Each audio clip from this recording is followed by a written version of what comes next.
Comment peut-on préserver son intimité au sein du couple? C'est une question délicate. Si les facultés cognitives sont altérées par la maladie, l'émotion, elles restent intactes, même à un stade très avancé. Ainsi, les besoins affectifs des malades d'Alzheimer sont généralement inchangés et identiques aux personnes âgées.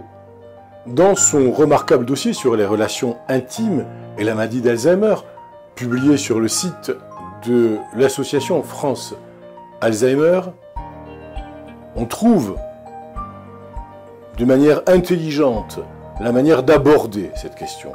Et on lève un voile sur un sujet encore trop tabou, les relations intimes au sein du couple confronté à la maladie. Continuer à préserver son intimité, maintenir des gestes affectueux, entretenir une relation basée sur la tendresse est non seulement possible, mais tout à fait souhaitable et bénéfique.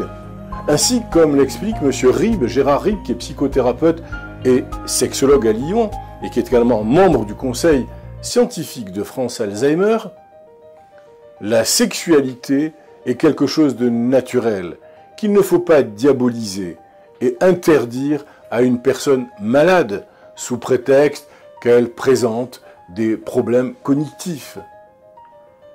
Entre les cas d'inhibition, très fréquents, et le cas de désinhibition sexuelle, bien moins fréquent, mais plus souvent étudié, il existe une dimension où les relations intimes se vivent normalement et restent un lien fort. Cela concerne un quart des couples touchés par la maladie d'Alzheimer. Souvent bouleversé par l'annonce du diagnostic, le couple peut traverser des périodes difficiles, faites d'éloignement, de crainte, d'absence de désir, alors que même des échanges affectueux seraient bénéfiques, je l'ai dit précédemment, seraient bénéfiques à celui qui est touché par la maladie, comme à son conjoint, car il constitue un facteur réel d'équilibre.